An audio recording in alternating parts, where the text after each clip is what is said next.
नमस्कार विद्यार्थियों, मैं दंत पारिक स्वागत करता हूं आपका जीके बाय डीके चैनल पर। आज हम पढ़ेंगे प्लेटो का आदर्श राज्य और शिक्षा सिद्धांत। दोनों ही महत्वपूर्ण हैं और निश्चित रूप से जो शिक्षा सिद्धांत है वो आदर्श राज्य का ही पार्ट है, क्योंकि आदर्श राज्य की तीन महत्वपूर्ण चीजें हैं। सबसे पहली आधारशिला, वो है न्याय, जो हम पढ़ चुके हैं। शिक्षा सिद्धांत एक आधार स्तंभ है और दूसरा आधार स्तंभ साम्यवाद है। ये दो हम पढ़ेंगे, जिसमें आज अपना प्रमुख टारगेट है कि आदर्श राज्य के बारे में प्लेटो ने क्या कहा था, उसके साथ साथ उसके आलोचकों ने, उसके समर्थकों ने क्या कहा, और दूसरी बात कि जो शिक्षा सिद्धांत है उसकी स्थिति क्या है।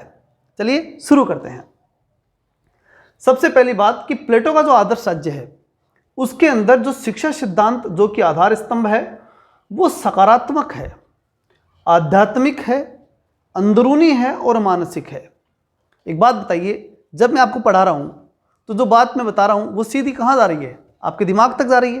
तो निश्चित रूप से शिक्षा क्या है? मानसिक है और अंदरूनी भी है। क्लियर है? और जो चीज मानसिक और अंदरूनी होती है ना, उसे हम आध्यात्मिक कहते हैं। क्या कहते हैं? आध्यात्मिक, क्योंकि वो दिखाई नहीं देता, और जो नहीं दिखाई देता वो अध्यात्म की श्रेणी में आ जाता है। तो क्या हुई? आध्यात्मिक। और जो चीज आध्यात्मिक और अंदरूनी होती है ना, वो निश्चित रूप से सकारात्मक ही होती है। तो इस प्रकार शिक्षा क्या है? सकारात्मक, आध्यात्मिक, अंदरूनी और मानसिक जो है वो कंसेप्ट है। अब दूसरी बात, साम्यवाद। साम्यवाद क्या है?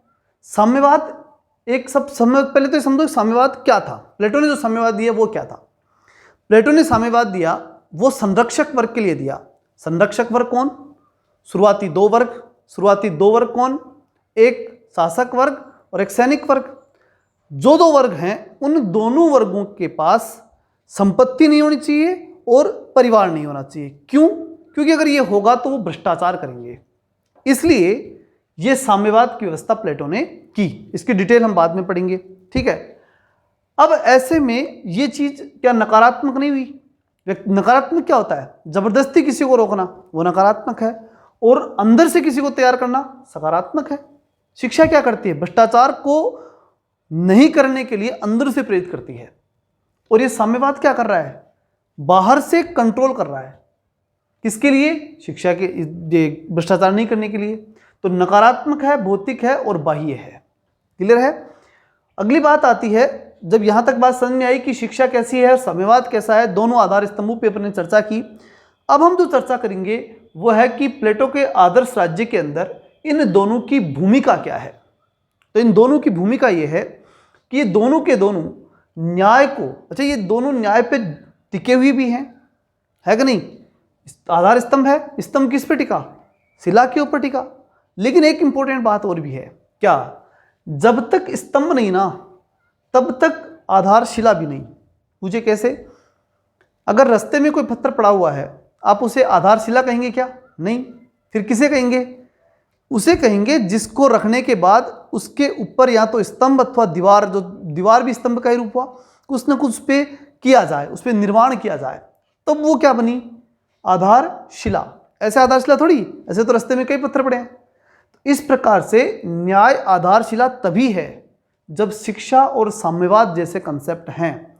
तो प्लेटो ने कहा कि न्याय प्राप्ति के ये, यानी इसको प्राप्त करना है ना, तो ये दो साधन हैं। क्या? शिक्षा और साम्यवाद न्याय प्राप्ति के साधन हैं। क्लियर? चलिए, अगली बात कही अरस्तु ने। अरस्तु ने क्या कहा? अरस्तु ने कहा कि भैया तू दो चीज लेके आया। कौन सी? एक शिक्षा और दूसरा साम्यवाद। ठीक, साम्यवाद लाने की तेरे को जरूरत कहां पड़ गई? जब तू अंदर से ही किसी को सही कर सकता है, भ्रष्टाचार नहीं करने के लिए प्रेरित कर सकता है, राज्य में सर्वश्रेष्ठ शासक बनने के लिए प्रेरित कर सकता है, तो तेरे को इसकी जरूरत क्यों पड़ी? क्यों किया तूने ये काम? तो यही बात कौन कर रहा है? अरस्तु। ये बात कौन कर रहा है? अरस्तु। क्या कर रहा है? प्लेटो का साम्यवाद आध्यात्मिक बुराइयों का भौतिक निदान है। बुराई आध्यात्मिक है, भ्रष्टाचार, और बाहर से आप क्या कर रहे हो? उस पर कंट्रोल। तो भौतिक निदान है क्या? साम्यवाद। तो वो सही नहीं हो सकता, तो फिर क्या करे? जबकि नैतिक रुग्णता, भ्रष्टाचार क्या है? नैतिक रुग्णता। उसके लिए नैतिक औषधि शिक्षा ही पर्याप्त है। उसके लिए नैतिक औषधि शिक्षा जो है वो पर्याप्त है, शिक्षा के रूप में दी जानी चाहिए, नैतिक औषधि के रूप में शिक्षा दी जानी चाहिए। अगली बात आती है, ये बात अरस्तु की बात कंप्लीट होने के बाद, मतलब एक तरह से अरस्तु ने कहा कि नैतिक औषधि कौन है? शिक्षा। वो दो, जिससे क्या होगा? भ्रष्टाचार जैसी नैतिक रुग्णता जो है वो दूर हो जाएगी। अगली बात आती है राज्य स्वावयवी है। अब बात आती है कि प्लेटो ने जो राज्य बताया ना, ये बात प्लेटो की कह रहा हूं मैं, ये किसकी है? प्लेटो की। ये ध्यान रखना, मतलब उसके आदर्श राज्य कैसा था। तो प्लेटो कहता है कि राज्य स्वावयवी है। स्वावयवी मतलब कि राज्य के अंग हैं, जैसे कार्यपालिका, व्यवस्थापिका, न्यायपालिका। राज्य प्राकृतिक है, राज्य किसी ने बनाया नहीं। जैसे सोफिस्टों ने कहा था कि राज्य बनाया जाता है, वैसे इन्होंने कहा कि नहीं बनाया जाता, प्राकृतिक है राज्य। स्वाभाविक है, जो चीज़ प्रकृति ने बनाई ना वो स्वाभाविक है, ऑटोमेटिक है ना। इसको अंग्रेजी में एक ही सबसे संबोधित किया जाता है, नेचर। जिसका स्वभाव होता है उसे कहते हैं तेरा स्वभाव या नेचर, ऐसा ही है क्या? और नेचर यानी प्रकृति, बात एक ही है। प्रकृति बोल दो, स्वभाव बोल दो, बात एक है। नैतिकता, जो चीज़ प्रकृति ने बना दी ना वो नैतिक है, ध्यान रहे हमेशा। प्रकृति ने जो बनाया वो नैतिक है। क्यों है? क्योंकि प्रकृति जो है ना वो अपने आप में नैतिक है। मनुष्य अपने स्वार्थ के लिए कुछ कर सकता है, लेकिन प्रकृति अपने स्वार्थ के लिए करती क्या? नहीं करती, तो मतलब नैतिक हो गया। तो इस प्रकार राज्य क्या हो गई? नैतिक संस्था हो गई। क्यों? क्योंकि प्रकृति ने उसका निर्माण किया। आंगिक है, निश्चित रूप से। स्वावयवी, आंगिक, जैविक एक ही बात है। जब प्रकृति पैदा करती है तो जीव ही पैदा करती है, मतलब उसके अंग देती है। प्रकृति द्वारा बनाई गई कोई भी चीज़ के कोई ना कोई अंग हैं। पेड़ पौधे, जीव जंतु, कुछ भी प्रकृति ने जो बनाया उसके अंग हैं। तो यहाँ राज्य भी प्रकृति ने बनाया, तो निश्चित रूप से उसके अवयव हैं, अंग हैं, जीव है। कौन? राज्य। राज्य को जैविक संस्था, आंगिक संस्था, स्वावयवी संस्था माना गया। राज्य नैतिक है, राज्य स्वाभाविक है, प्राकृतिक है। ये सारी चीज़ें राज्य के बारे में किसने बताई? प्लेटो ने। तो फिर क्या नहीं है? प्लेटो के अकॉर्डिंग राज्य क्या नहीं है? तो यांत्रिक और निर्मित नहीं है। प्रकृति ने दिया है, किसी ने बनाया नहीं। तो यांत्रिक नहीं है, यंत्र नहीं है, और ये निर्मित नहीं है। जो लोग बनाएंगे ना, जैसे हॉब्स, लोग, रूसो, वो राज्य को निर्मित करेंगे तो उनके सिद्धांत भी यांत्रिक ही चलेंगे, वो राज्य को यांत्रिक संस्थाएं मानेंगे। ठीक है ना? चलिए आगे बढ़ते हैं। बार्कर ने प्लेटो के राज्य को कहा, क्या कहा? प्रश्नवाचक चिन्ह है, मतलब बार्कर ने क्या कहा? किसको? जो प्लेटो का शासन है उसे। तो उसने क्या कहा? बार्कर ने प्रबुद्ध निरंकुशतावाद। प्रबुद्ध यानी बुद्धिमान, यानी विवेकशील, और निरंकुशता यानी अधिनायक। जो लोग सैनिक और शासक बने ना, उन लोगों ने अपना परिवार छोड़ दिया, अपनी संपत्ति छोड़ दी, मतलब बहुत बड़े लोग हैं वो प्रबुद्ध हैं। और उन प्रबुद्ध लोगों की बात सबको माननी पड़ेगी, क्योंकि नहीं मानोगे तो क्या कहेंगे कि यार हमने तो हमारा सब कुछ छोड़ दिया और तुम लोग हमारी नहीं मानते हो। तो वो अधिनायक बने कि नहीं बने, निरंकुश बने या नहीं बने? जैसे मोदी जी, उनके बारे में लोग क्या कहेंगे? उनके बारे में लोग ये कहेंगे कि भैया इनके कौन है खाने वाला, ये कहेंगे। योगी जी के बारे में भी ये कहेंगे। क्यों? क्योंकि उनके वास्तव में परिवार नहीं है, संपत्ति उन्हें छोड़ी थी, संपत्ति राज्य दे रहा है, राज्य वाले में जी रहे हैं। और उतनी संपत्ति प्लेटो ने बताई थी, इतनी तो प्लेटो ने बताई थी कि राज्य देगा, तो राज्य उनको दे रहा है। तो प्लेटो वाले दार्शनिक राजा यही तो, कौन? योगी, मोदी, ठीक है। लेकिन अब बात यहाँ ये आ रही है कि वो निरंकुश बन जाते हैं। ये लोग क्या बन जाते हैं? निरंकुश। कैसे? क्योंकि उनकी बात हम इस आधार पर ही मान लेते हैं कि इनका कौन खाने वाला है, यह आधार उसमें पैदा हो जाता है। अगली बात है, प्लेटो ने खुद ने इसके बारे में, आदर्श राज्य के बारे में क्या कहा? प्लेटो ने कहा कि राज्य व्यक्ति का विराट रूप है। राज्य एक व्यक्ति, फिर 1 से 2, 2 से 4, 4 से 8 और राज्य बन गया। तो राज्य क्या है?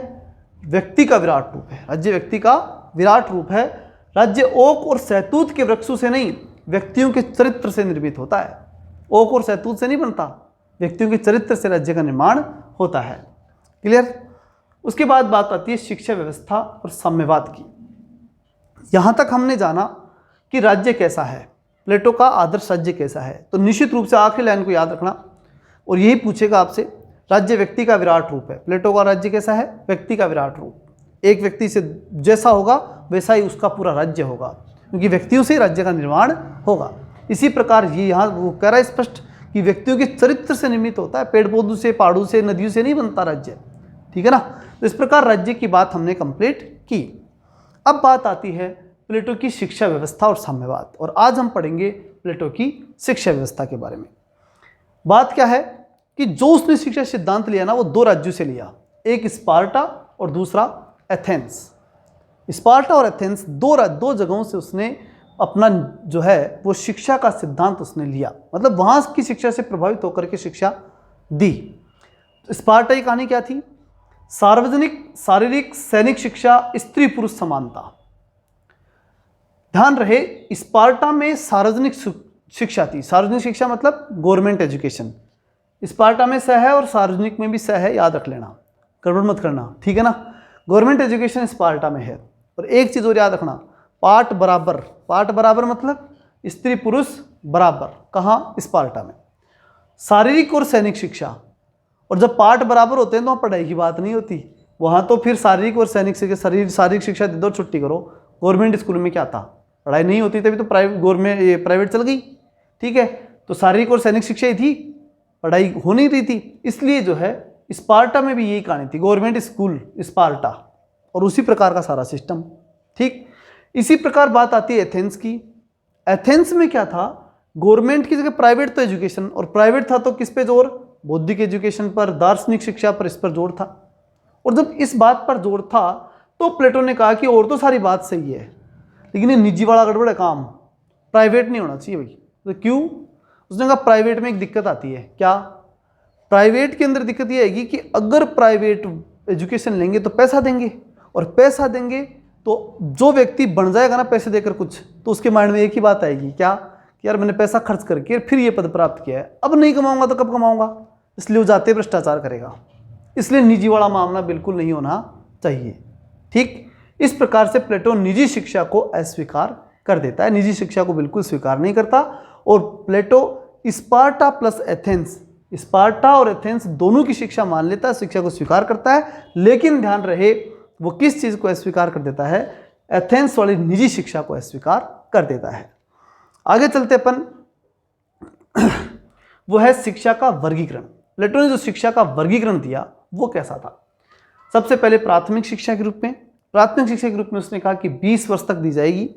ध्यान रहने की बात ये कि 20 वर्ष पूरे होने से 2 साल पहले, यानी 18 साल बाद, यानी 19 और 20, 2 साल क्या दी जाएगी? सैनिक शिक्षा दी जाएगी।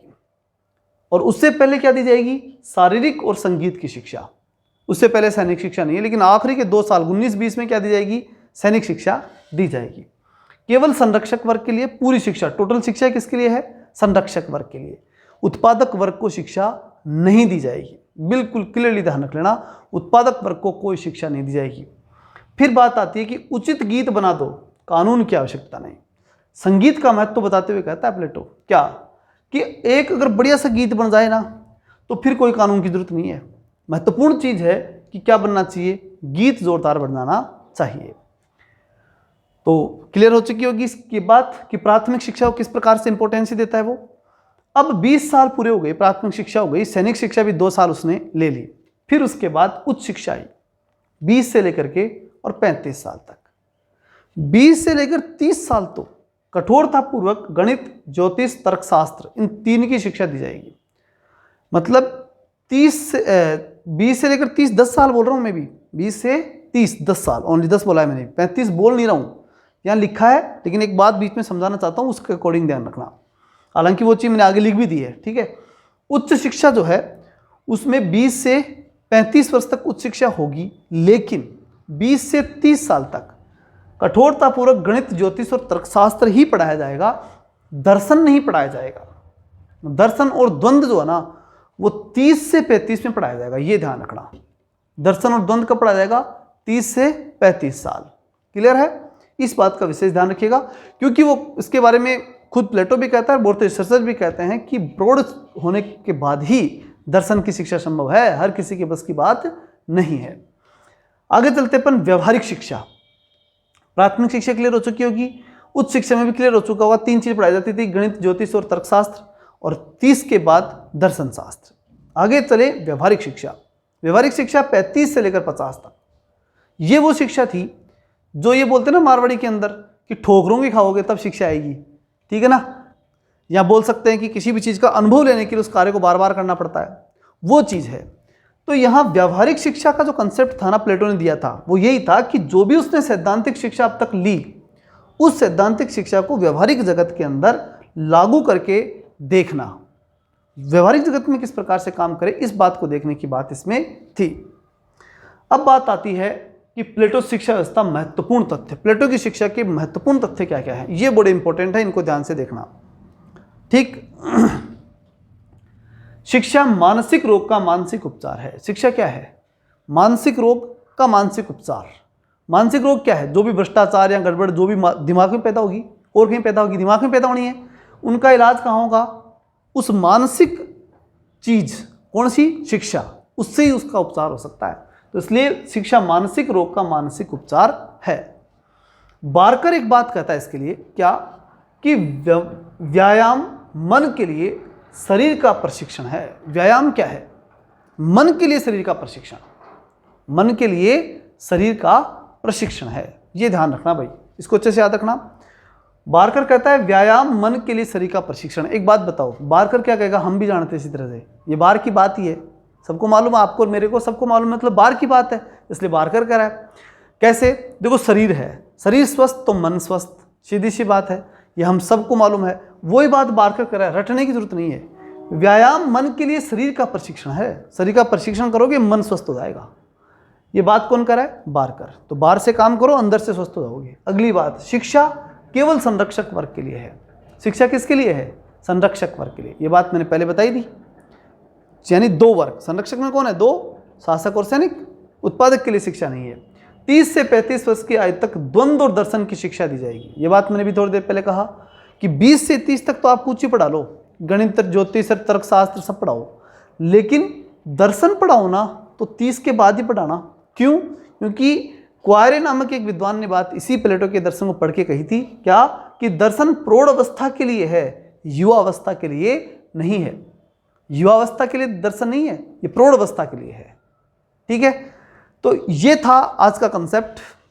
आज का ये वीडियो ना मैं YouTube पे भी डाल रहा हूँ, लेकिन ध्यान रहे YouTube पे ये वीडियो इसलिए डाल रहा हूँ कि ठीक है, थोड़ा बच्चों को जानकारी मिले कि हम यहाँ ऑफलाइन कोर्स के रूप में भी ये क्लासें दे रहे हैं। इसी प्रकार की क्लासें आपको जो है मात्र 999 रुपये, मात्र 999 रुपये के अंदर मिल रही है। आपके लिए जो है वो डिस्क्रिप्शन में एक लिंक दिया गया है व्हाट्सएप ग्रुप का, उस व्हाट्सएप ग्रुप पे आप जाइए, तो आप ज्वाइन करेंगे, वहाँ एक ऐप का लिंक मिलेगा, और अगर बाय द वे न मिले ना तो वहाँ जाकर के अगर आपको कोर्स चाहिए तो वहाँ जाकर के आप लिख सकते हैं कि हमें कोर्स चाहिए पॉलिटिकल साइंस फर्स्ट ग्रेड का या कुछ भी उसके बारे में, अतः हमें लिंक उपलब्ध करवाया जाए, ऐप का लिंक उपलब्ध कराया जाए। ये जैसे आप लिखोगे आपको लिंक तो उपलब्ध करा दिया जाएगा, लेकिन एक चीज़ इंपॉर्टेंट है, लिंक उपलब्ध कराने के बावजूद आपकी रिक्वेस्ट तभी स्वीकार की जाएगी जब आपका पेमेंट जमा हो जाएगा। ठीक है ना? तो वहाँ पर बाकी फिर उसके बाद कन्वर्सेशन करके आप पेमेंट की प्रोसेस वहीं उसी ग्रुप पे पूछ सकते हो। कहने का मतलब, जो व्हाट्सएप ग्रुप पे आप ज्वाइन करने वाले हो ना, वहाँ से आप कुछ भी पूछ सकते हो, जो भी डिटेल चाहिए वहाँ जा करके आप पूछ सकते हो। और डिटेल के साथ महत्वपूर्ण चीज़ कि आपको क्लासें जो हैं वो पिछली क्लासें भी आपको टोटल मिल जाएंगी। अब ये शायद हमारे ऐप के ऊपर 8वीं क्लास है, तो बाकी सारी क्लासें आपको वहाँ मिल जाएंगी। और ऐप वालों को मैं बता ही रहा हूँ, ठीक है, ये क्लास ही ऐप वाले इस पर समझ लें कि ये न सोचें कि सर वहाँ यूट्यूब पढ़ा दिया। ये क्लास हम सिर्फ बच्चों को इसलिए देना चाहते हैं कि उनको मालूम पड़े कि कैसी क्लासें हम दे रहे हैं। अगर किसी को चाहिए, किसी बच्चे को, तो वो आकर के यहाँ ज्वाइन कर सके, बच्चों को जानकारी होगी तो ज्वाइन करेंगे, तो इसलिए वहाँ पर जो है ये क्लास दी गई है। ठीक है, चलिए मिलते हैं नेक्स्ट वीडियो में, तब तक के लिए जय हिंद, जय भारत।